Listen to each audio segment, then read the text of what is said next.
누가복음 3장 1절로 9절까지.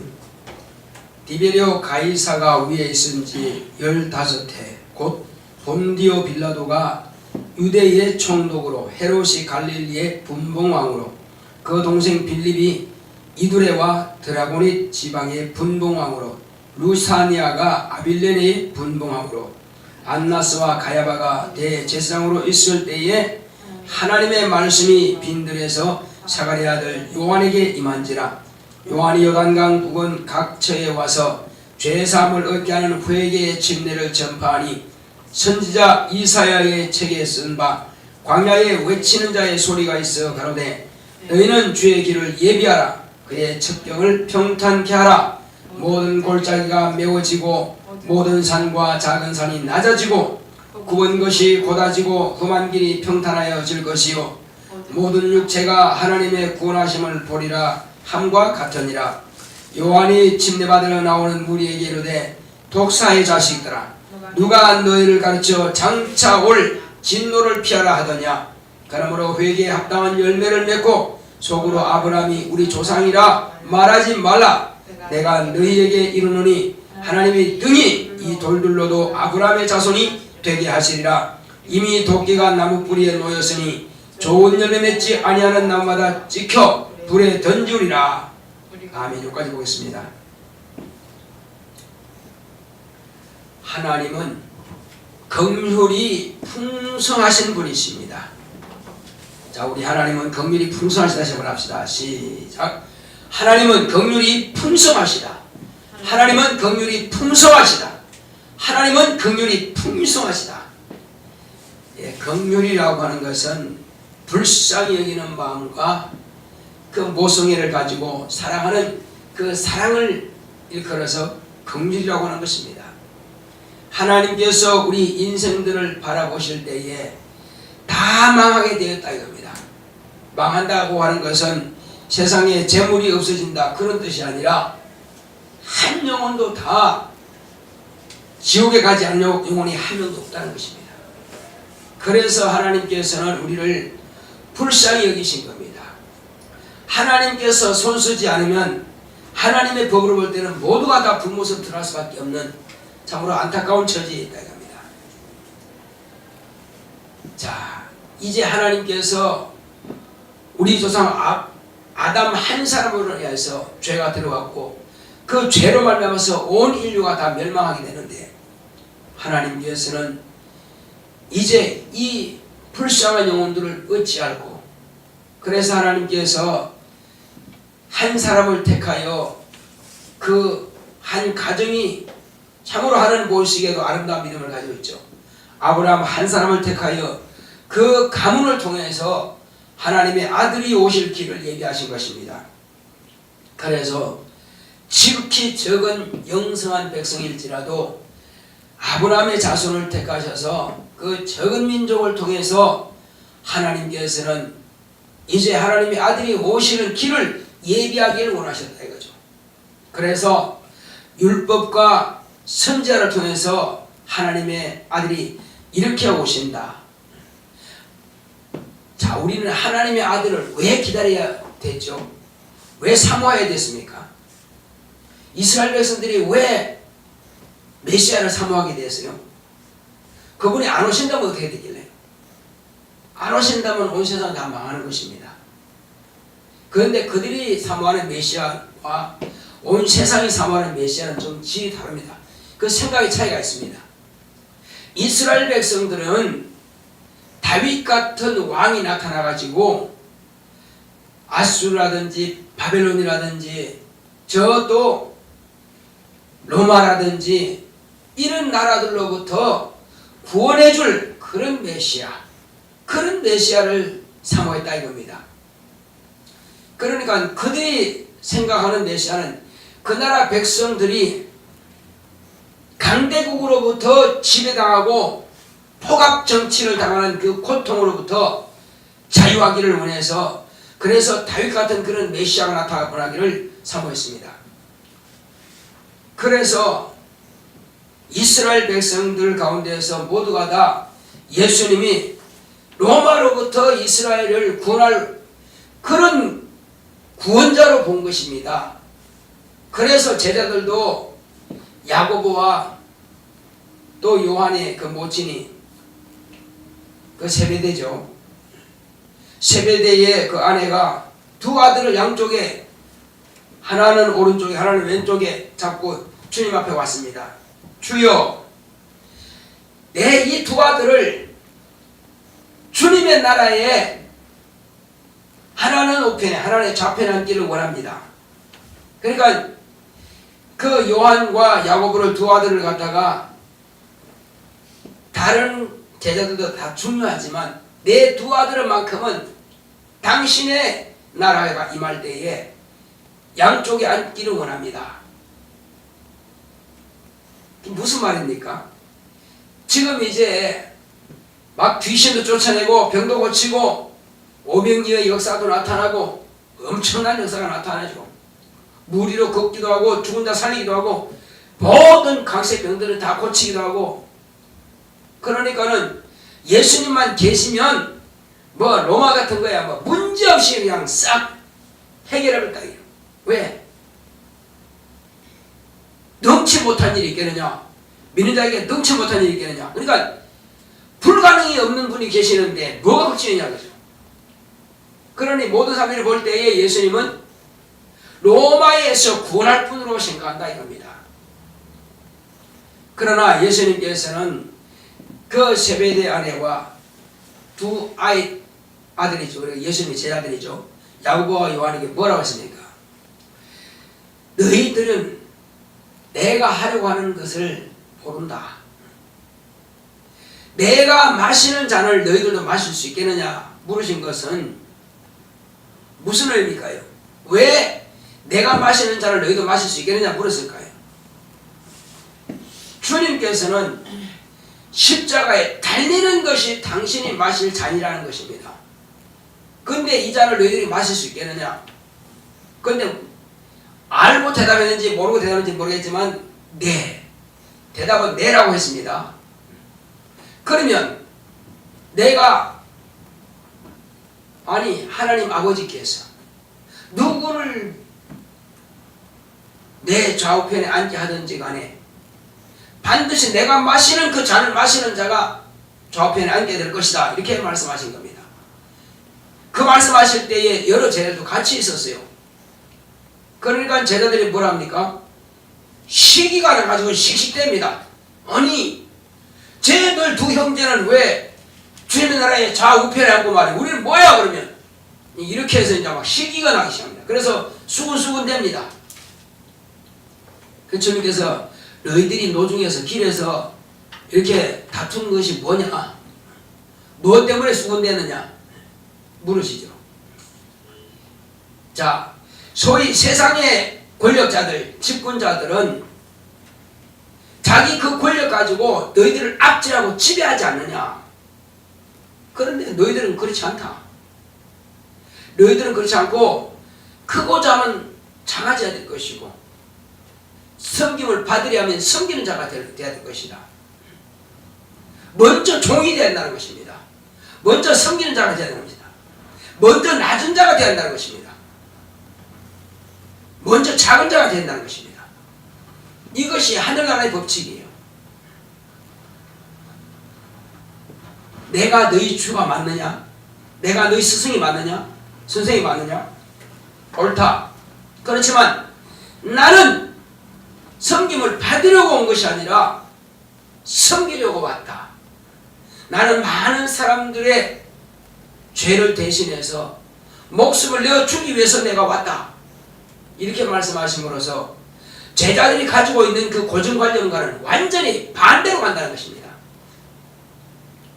하나님의 아들이면 아주 비단 옷을 입고 멋진 말을 타고 이렇게 휘황찬란하게 나타나셔야 되는데 가장 가난한 곳에서 가장 가난하게 사시고 남들이 무시할 정도로 그런 생활도 하시고 이제 복음을 전한 거 하시고 맨 마지막에는 오히려 제자한테 팔리네.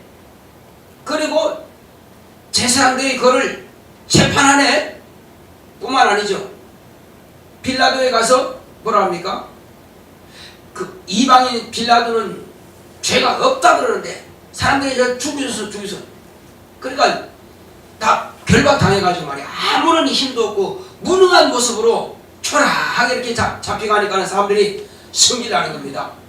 제가 우리 왕이 될 줄 알았는데 아니 저게 뭐냐 저게 어이구 속 터져 이렇게 해서 아예 성질이 바꿔버립니다.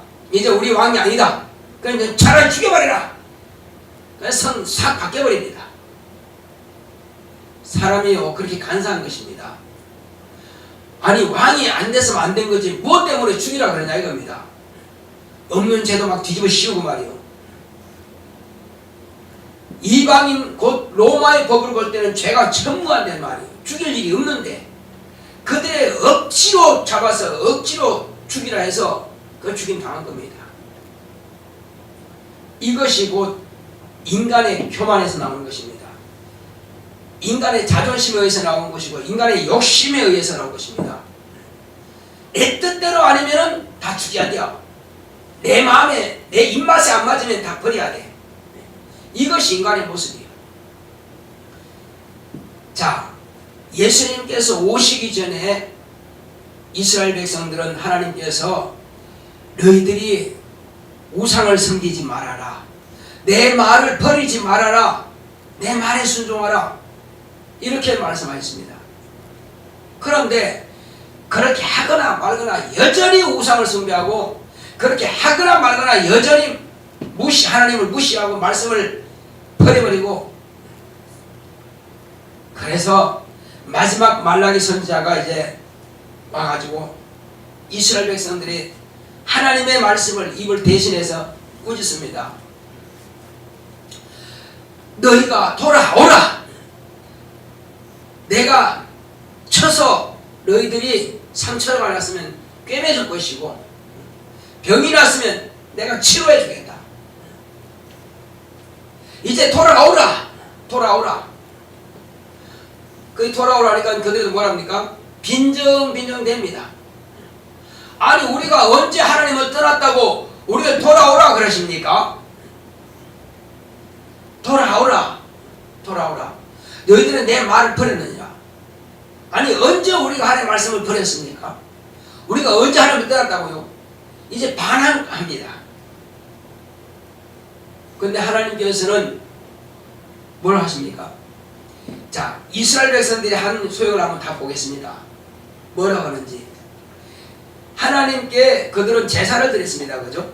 제사장들이 떡을 해다가 김이 뭐라고 넣으면 떡을 해다가 12kg를 넣고 이렇게 6kg 이렇게 해서 2kg 해서 항상 병을 진설해 놓습니다. 그런데 그때쯤 돼가지고 말라기 선지자가 있을 때 뭐라 했습니까? 자, 너희들은 나에게 이와 같이 떡을 드리면서도 더러운 떡을 드린다. 왜 더러운 떡이라고 그랬어요? 더러운 떡을 드린다. 그것은 떡 자체가 더러운 것을 묻었다고 하는 것이 아니라 그렇게 정성을 들여서 떡을 했으면은 정말로 하나님께 감사하는 마음으로 드리는 것이 맞다 이거죠. 그게 봉사거든요. 그럼 상이 있을 텐데 그 떡을 드리면서도 자기들끼리 수군대는 말이 있습니다. 왜 우리가 이렇게 하나님께 꼭 떡을 드려야 되느냐? 이거 참 매일마다 이렇게 하는 게 너무나 얼마나 번패스러운 거 한마디로 번거롭다는 것입니다. 자, 그러니 하나님께 드리면서도 번거로워하니까는 더러운 떡을 드린다는 것입니다. 자, 그런가 하면은 이제 제사장들은 또 그렇게 말한다 합시다. 그러면 국민들은 그렇게 말해야 되거든요. 이스라엘 백성들은 그렇게 하지 말아야 되잖아요. 근데 이스라엘 백성들은 소용이 또 어떻습니까? 그들은 이제 절기에 돼가지고 짐승들을 끌어옵니다. 속죄 제물로 끌어옵니다. 그런데 눈먼 것, 저는 것, 그리고 병 걸려가지고 비루 먹은 것, 그런 것들을 끌어옵니다. 그리고 한쪽 상한 것, 한마디로 말하면 좋은 짐승들은 팔아서 돈 벌고 좋은 짐승들은 키우고, 그렇지 못한 짐승들, 쓸데없는 짐승들, 어차피 제대로 크지도 못할 거, 가다가 죽을 거, 팔아봐야 값도 안 나갈 거, 그걸 하나님께 드린다는 것입니다. 그래서 하나님께서 뭐라 하십니까? 저런 짐승들, 저런 재물을 가지고 오는 사람들은 제발 내 성전의 문을 좀 닫아줬으면 좋겠다. 다 그렇진 않겠지만 사람들이 소행이 그렇다 이겁니다. 그래서 하나님께서는 나한테 가져오기 전에 너희들이 그런 것들을 너희 한 총독에게 한번 드려봐라. 총독이 과연 그것을 간합하겠느냐? 총독이 감사합니다고 받겠느냐 겁니다. 인간인 총독도 받지 않은 것을 하나님께 가지고 왔느냐? 하나님을 무시한다는 것입니다. 아니, 하나님께서 온 이방인들에게서 지켜주시고 보호하시고, 그리고 결실때 때만 좋은 것으로 풍성하게 주시는데, 그리고 그들이 죄를 지어도 짐승을 피를 쏟아가지고 그들의 죄를 사해주려고 지금 하시는데, 번패스럽다느니 그렇게 하나님을 무시하고 사람도 받지 않을 그런 선물을 갖다가 하나님께 어쩔 수 없이 제사 지내는, 그래서 하나님께서는 부지런신 겁니다. 자, 또 한 가지, 하나님께서 이스라엘 백성들이 왜 하나님을 떠났다고 하십니까? 그 떠났다는 이유가 있습니다. 우리가 언제 하나님을 떠났다고 했습니까? 너희들은 내 것을 도둑질했다. 아니, 하나님, 우리가 언제 하는 것을 도둑질했습니까? 계속 반항합니다. 하나님이 그렇다면 그런 줄 알아야 되는데 계속 반항해요. 아니, 하나님, 우리가 언제 하나님 떠났습니까? 아니, 하나님, 우리가 언제 하나님께 도둑질했습니까?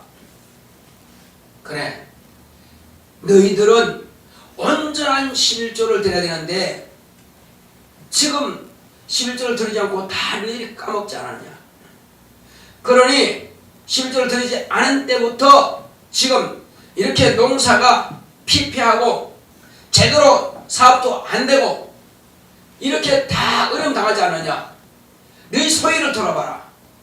그때 너희들이 11조를 잘 드리고 연보를 잘 드리고 이렇게 할 때하고 그렇지 않을 때하고 한번 비교해봐라. 또 과거에는 학교에서 선생님 보면 뭐랬습니까? 자, 아직도 지금 성전이 다 무너지고 비가 새고 이렇게 되는데 불구하고 아직도 성전 건축할 때가 안 됐다고. 그래, 너희 집은 판벽한 집에 거하는데 아직도 하나님의 집은 이렇게 허물어가고 비가 새고 퇴락했는데도 건축할 때가 안 됐다느냐? 그래서 학계가 선자가 뭐랍니까? 너희들이 이제 성전 건축을 다시 새롭게 할 때에 하나님께서 어떻게 복 주시는가 보라. 그래서 성전 건축을 위해서 온전한 11조와 연보와 이런 것들을 드립니다. 그렇게 확실하게 드릴 때에 더 풍성하게 드리죠. 그럴 때 하나님께서 이제 성전 건축을 이제 놓기 시작합니다. 기초석을 놓기 시작합니다. 그때로부터 하나님께서 농사에 또 양들에게 복을 쏟아부어 주시게 합니다. 그러니까 가져올 때마다 더 가져오는데도 불구하고 양들의 수가 더 늘어나고요, 포도 소출이 더 많아지고 밀 소출이 더 많아지고 점점 더 풍성해진다는 것입니다. 하나님께서 보라는 것입니다. 너희들이 정직하게 11조하고 정직하게 연보를 드리고 정직하게 이렇게 드렸을 때에, 절기를 지켰을 때에 과연 그전하고 지금 이후하고 한번 비교해봐라. 그래서 사람들이 물었습니다. 언제부터 너희들이 이렇게 부욕해 되느냐? 예, 우리가 성전 건축을 시작하면서부터 그랬습니다. 우리가 11조를 시작하면서부터 그랬습니다. 온전하게 드리라 이겁니다. 이왕 하려면은 최고 먼저 최고 좋은 걸로 드려라. 그래서 귀한 손님이 오게 되면, 우리의 자매농사자이기 때문에 귀한 손님이 오게 되면은 자매 가운데서 귀한 걸 따가지고 이렇게 대접하거든요. 그런데 우리가 먹는 것은요, 아무리 큰 거지만 약간 기스가 나서 상한 거, 우리 주인이 먹는 건 그렇습니다. 농사 지는 사람들 먹으면 그래요. 팔 거는 좀 좋은 거 팔죠. 근데 귀한 손님이 오면은 귀한 거 드립니다. 그러니까 하나님께서 너희들이 생각하는 귀한 손님보다 못한 분이냐 이겁니다. 그건 아니거든요. 그래서 우리가 모든 것을 앞에 정직하게, 그러니까 짐승을 가져오되 내가 10마리 양새끼를 낳았다면 그 중에서 최고 좋은 놈, 최고 충실한 놈 골라서 하나님께 드린다 이겁니다. 송아지를 많이 낳았으면 그 중에서도 최고 좋은 송아지를 골라서 낸 것이고요. 그러니까 포도소출을 내가 포도를 드린다 그러면 최고 극상품 포도만 골라가지고 하나님께 먼저 드린다 이겁니다. 그렇게 성품이 하나님이 가장 내게 귀한 분이라고 하는 것을 인정할 때에 하나님께서는 그렇게 우리를 대우해 주신다는 것입니다. 그래서 말라기 선지자가 그렇게 말할 때도 여전히 그들을 하나님께 계속 한거 반항합니다. 그래서 내가 이제는 내 얼굴을 가리리라. 그때로부터 선지자를 보내지 않습니다. 그때로부터 하나님께서 당신을 감춰버립니다. 아무리 이방인 나라가 쳐들어오고 아무리 가뭄이 있어도 부르짖어도 하나님께서 응답하지 않습니다. 왜? 계속적으로 하나님 대항하니까 더 이상 하지 않겠다. 그것이 1년도 아니고 10년도 아니고 40년도 아니고 약 400년 동안이나 그렇게 하나님께서는 이스라엘 백성들에게 당신을 얼굴을 비추지 않았습니다.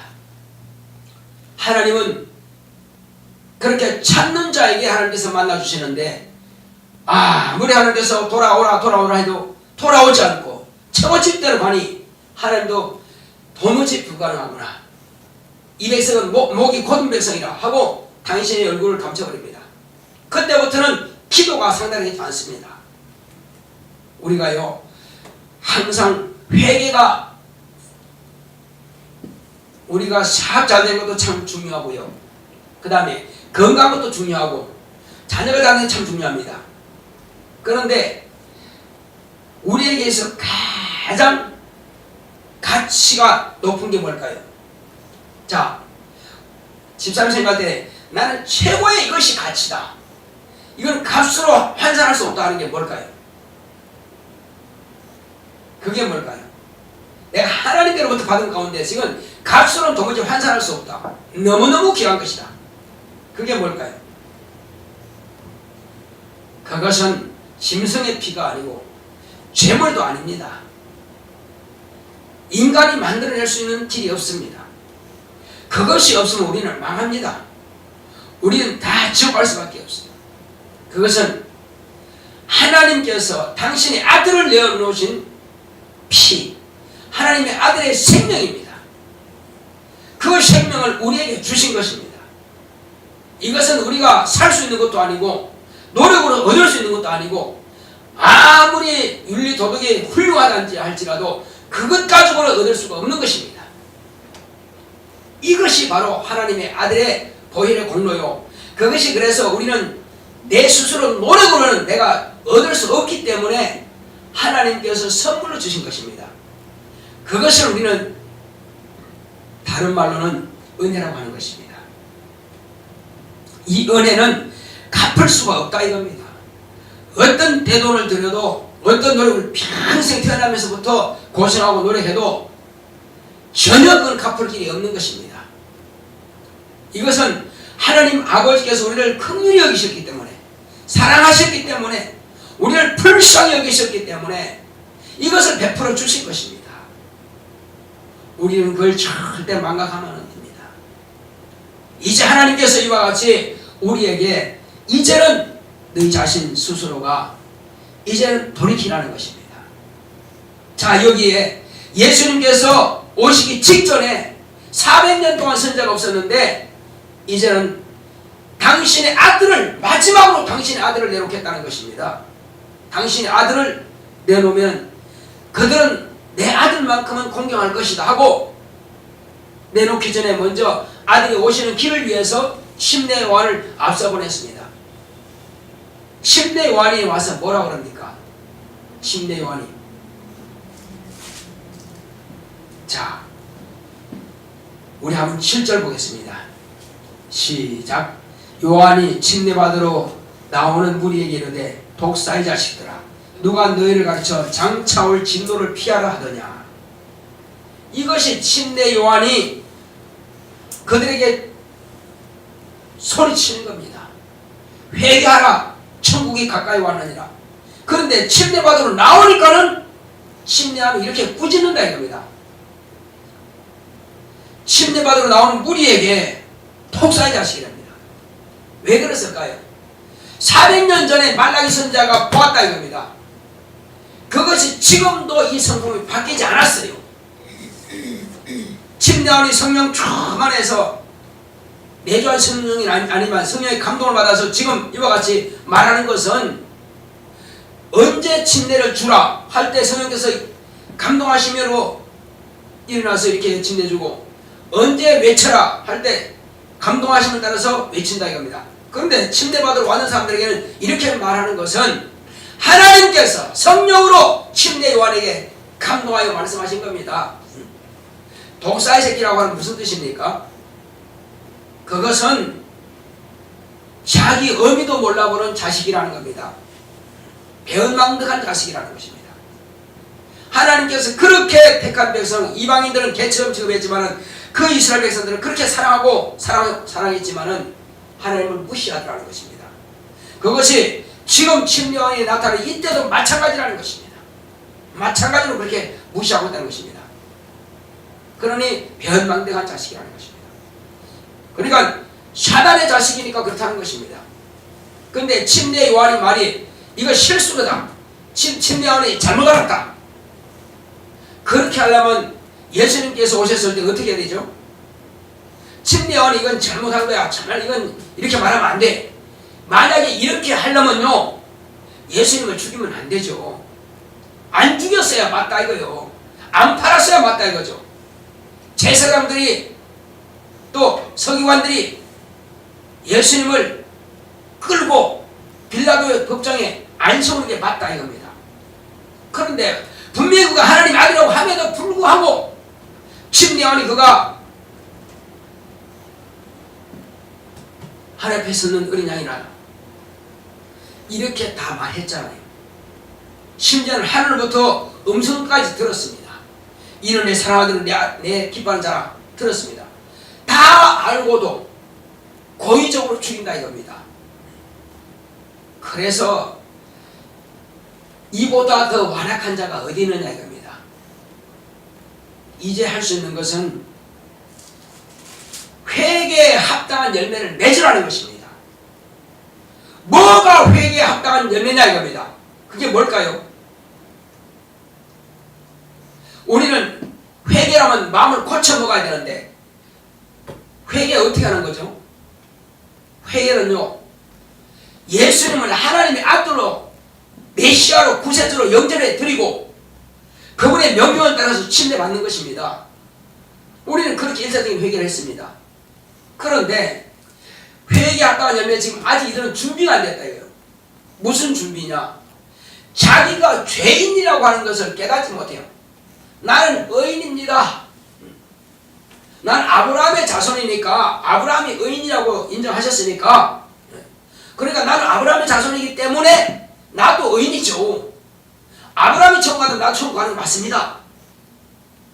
그래서 하는 말이 뭐라 그럽니까? 속으로 아브라함이 우리 조상이라고 말하지 말라는 것입니다. 혈통의 자손이라고 네가 큰 소리 치느냐? 이 돌 가지고도 능히 하나님께서는 아브라함 자손이 되게 하신다. 혈통 가지고 네가 천국 간다고 생각하지 마라.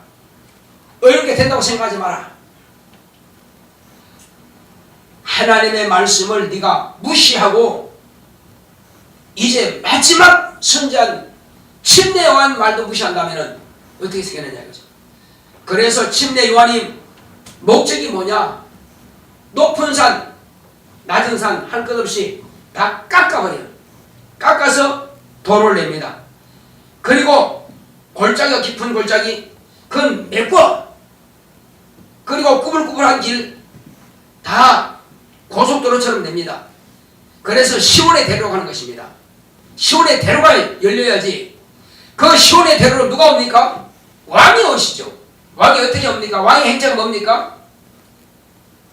어린 나귀를 타고 왕의 행차하시는 겁니다. 이스라엘 백성들이 그 10년 가운데서 메시아를 모실 만한 바로 시온의 대로가 열려지기 위해서 침례 요한이 와서 이 일을 하는 것입니다. 그래서 너희들은 내가 의인이다 하는 것을 버려라. 네가 의인도 아니면서 의인들 착각하지 말라는 것입니다.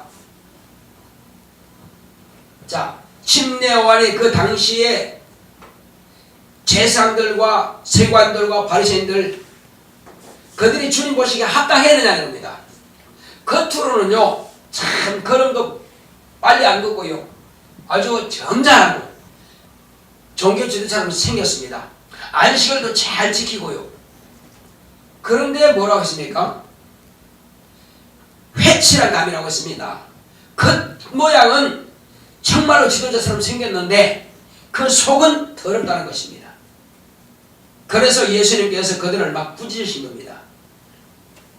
율법은 겉으로는 지켰는데 네 속은 아직 더럽다는 것입니다. 자, 그래서 이제 침례 요한이 이들에게 말하고자 하는 것이 뭡니까? 너는 네 스스로가 의인이 아니라는 것을 인정해라. 네 스스로 의인 될 자 아무도 없다. 자, 만약에 집사님 내가 의인이라면 예수님의 공로가 필요해요? 필요하잖아요. 필요치 않죠. 내가 의인이기 때문에 예수님 피가 공로가 필요해야 필요하잖아요. 당연히 필요가 없죠. 예수님께서 이 땅에 오신 것은 죄인을 위해서 오신 겁니까? 의인을 위해서 오신 겁니까? 그렇죠. 그러니까 이스라엘 백성들은 내가 의인이라는 것입니다. 그러니 예수님을 영접해 드릴 필요가 없죠. 그 망한다는 것입니다. 그래서 침례 요한은 회개에 합당한 열매 맺으라는 것은 네 스스로 네 자신이 의인이 아니라고 하는 것을 인정하라 이거예요. 오늘날도요 교회에서 회개하세요 하면은 이보다 더 큰 복이 없고요 이보다 더 큰 재물이 없는데 이거는 무엇보다 바꿀 수 없는 최고의 귀한 건데 말이에요. 그런데 회개하면 그거 싫어한다 이거죠. 왜 싫어할까요? 가치를 몰라서 그래요. 회개하는 자만이 진정한 복을 받을 자격이고요. 회개하는 자만이 진정으로 병 고침 받을 수 있고 회개하는 자만이 진정으로 기도 응답을 받을 수 있고요. 회개하는 자만이 하나님 인정하는 사람이라 이거죠. 회개치 않는다는 것은 하나님 인정하지 않는다는 것입니다. 그러면서 복을 받기를 바란다 이겁니다. 우리는 회개보다 더 귀한 기도가 없습니다. 하루하루 생활하면서 과연 내가 오늘 하루 정말로 말씀대로 그렇게 했느냐? 안 했으면 회개해야 되는데 안 하고도 편하다 이겁니다. 그건 하나님 보시기에 가증하다는 것입니다. 아니 하나님 말씀에 불순종하고도 회개할 것이 없습니다. 내 맘대로 살래요. 그럼 누가 말립니까? 못 말려요. 그래서 목이 곧은 백성이라는 것입니다. 하나님 앞에서 자기가 대항하는 겁니다. 나 회개할 거 없는데요. 진짜 없냐? 예, 없는데요. 없다는 거예요. 우리는 정말로 이제부터는 내가 정말로 철저하게 매일매일 기도해 정하느냐, 내가 참으로 예배 전이라도 미리부터 기도하고 회개하면서 오늘 예배 성공을 위해서 준비했느냐. 그리고 이 말씀을 듣고 나서 참말로 내가 오늘 하루를 내가 말씀대로 살지 못했다면 정말로 하나님 난 죄인입니다. 자기 가슴을 치면서 회개해야 되는데 회개는커녕 감사기도도 하지 않고 감사기도는 그냥 간구하지도 않고 기도가 적어도 3개가 있습니다. 4가지. 첫째는 죄부터 자백하라 이거예요. 죄 사함받아야 기도가 응답을 하나님께 받아주시죠. 회개. 그리고 감사하자 이거죠. 감사할 때에 하나님께서는 간구할 것을 준비하셨다 이거죠. 감사할 때 하나님께서 마음 보시고 이제 나의 기도를 들을 준비하신다 이거죠. 받으시고. 그리고 간구하자. 내 문제를 간구하자 이거죠. 내 문제만 구하지 말고 남의 문제까지라도 기도해 주자 이겁니다. 이게 도곡입니다. 기도입니다. 기본적으로 네 가지 기도해야 되는데 한 가지도 기도하지 않네. 그러고도 잘 되기를 바란다는 것 자체가 참 답답한 일이요. 기도하지 않으면 내 스스로 살겠다는 건데 그게 죄, 그 자체가 죄입니다. 기도하지 않는다고 하는 것은 내 스스로 살겠다 하는 것은 그건 마귀만이 스스로 사는 것이고 그건 지옥 갈 자만 그렇게 하는 거예요. 지옥 갈 자만이 스스로 범죄한 자니까. 그러나 우리는 회개한다는 것은 나는 스스로 살 길이 없습니다. 하나님 도우심 없으면 안 됩니다. 하나님께서 내 죄 사해주지 않으면 나는 안 됩니다. 나 천국 가고 싶습니다. 그런 내 죄 사해달라고. 회개치 않은 사람은 스스로가 불못에 가도 할 말이 없다 이겁니다. 참 무서운 죄를 저지르고도 죄가 죄인지 모른다 이겁니다. 그래서 우리는 오늘 이 시간부터 기도할 때 주여 나로 하여금 회개에 합당한 열매 하나님 내가 지금 불순종하고 있다는 것 자체는 먼저 알게 해달라고. 알았으면 이것을 내가 회개할 수 있도록 죄를 자백하고 그 다음에 실천할 수 있도록 내가 옮기겠습니다. 기도하고 실천하고 기도하고 실천하고 그리고 이제 늘 감사하고 말이에요. 하나님께서 감사를 받으십니다. 간구는 주님께서 우리가 구하는 것에 대해서 역사하시고 우리를 도와주시지만은 감사는 하나님 아버지께서 받으시는 영광을 받으시는 겁니다. 그래서 우리는 다른 거 다 못해도 감사 기도는 해야 됩니다. 할렐루야. 오늘 시간 기도할 때 그 네 가지를 맞춰서 한번 같이 기도합시다. 기도하셔서 기본적으로 내가 하나님의 자녀라면 기본적으로 하는 기도입니다. 같이 기도합시다. 기도하실 때 주여 나로 하여금 이제부터는 참으로 불순종하고도 마음이 뜨뜻하고 편하지 않게 하시고 불순종했으면 철저하게 회개함으로 주님 안에서 참 자유를 드리며 하나님의 진정한 내 죄 사하심을 인하여 감사합니다. 기도합시다. 고맙고 감사하신 아버지 하나님 감사합니다.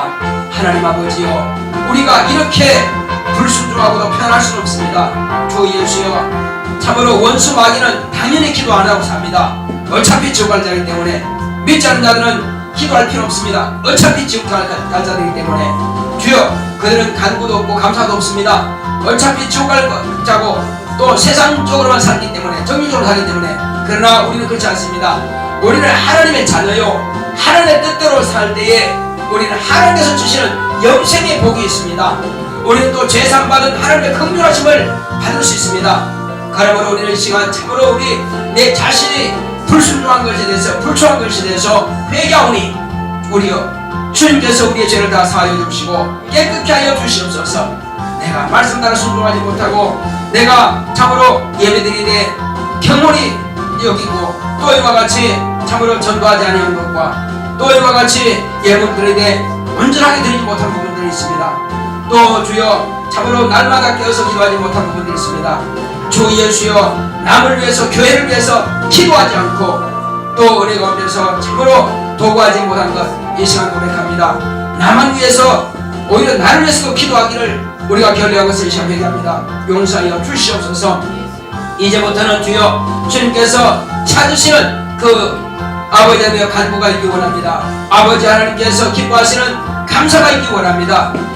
참으로 내가 죄인이라고 하는 그 스스로를 내가 발견했으면은 그때그때마다 하루를 살면서도 하나님의 뜻대로 행하지 못했으면은 즉시 참여함으로 인해서 참으로 우리는 이와 같이 죄를 사함받을 수 있도록 속함받을 수 있도록 주님 역사하시고 함께하여 주시옵소서.